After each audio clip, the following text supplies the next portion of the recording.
The starting point is the decisive maturation of specialized autonomous systems, not by replicating general intelligence, but by outcompeting humans task by task, domain by domain, until the economic landscape no longer requires broad ability workers for production, logistics, analysis, or management. Human effort becomes economically negligible, not because humans deteriorate, but because systems tailored for precisely defined functions surpass human capability in reliability, cost, and coordination. In such a world, the very trait that once made humans economically valuable, their flexible general intelligence, becomes the reason they no longer fit within the ultra-specialized architecture of automated production. Once this transformation takes hold, society faces an unusual contradiction.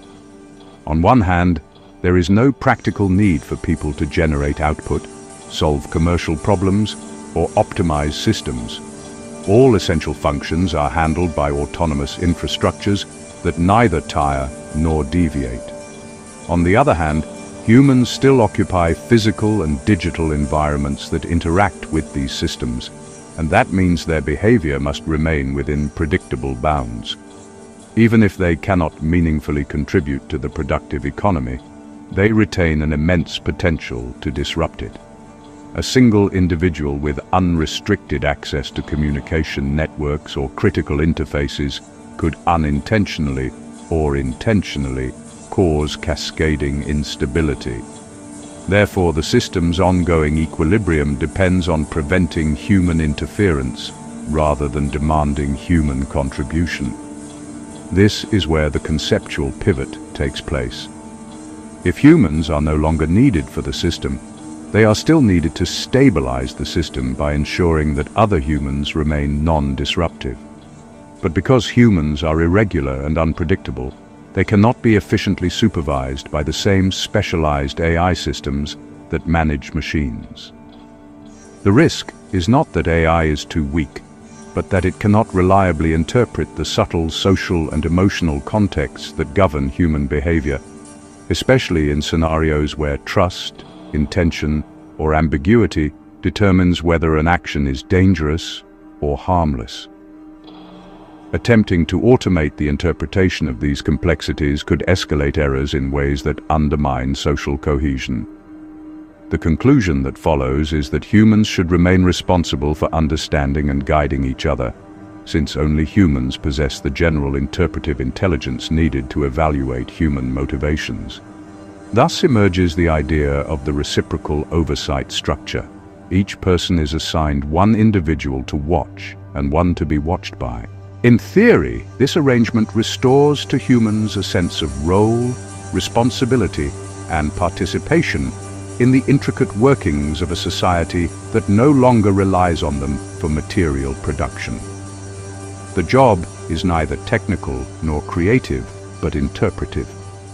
It tasks every individual with monitoring the digital presence, behavioral patterns, and potential risks exhibited by their assigned cervelli. In return, each person is observed by someone else performing the same function. A human economic loop is created where none previously existed, one defined not by generating value, but by maintaining order. In this arrangement, the economy becomes a vast web of reciprocal vigilance. People spend their days reviewing the online interactions, communications, and patterns of their assigned counterpart. They offer guidance, correction, and limitation where necessary, ensuring that each individual remains aligned with the system's stability requirements. Though none of this produces goods or services, it forms a distributed apparatus for risk mitigation, sustained entirely by human interpretive intelligence. In effect, a new labor class emerges whose purpose is not to create or innovate, but to maintain the integrity of the system by continuously interpreting and regulating one another's digital lives. What results is a society in which human agency remains present, but its primary channel of expression is the oversight of others, rather than the pursuit of independent goals. humans regain a place in the social machinery, but it is a place defined by mutual scrutiny rather than productive contribution. Despite its appearance of order, such homogeneity is inherently fragile.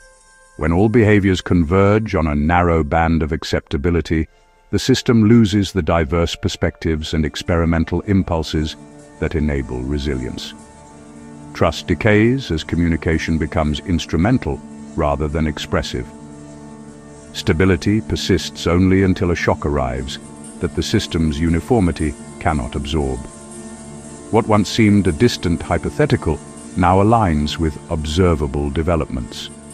The expansion of human labor dedicated to moderating, filtering, and interpreting digital expression signals a broader shift in how society allocates cognitive effort. The infrastructures built to police content today provide the scaffolding for a more comprehensive regime of behavioral management tomorrow. The trajectory is not speculative, it is emergent, incremental, and economically rational.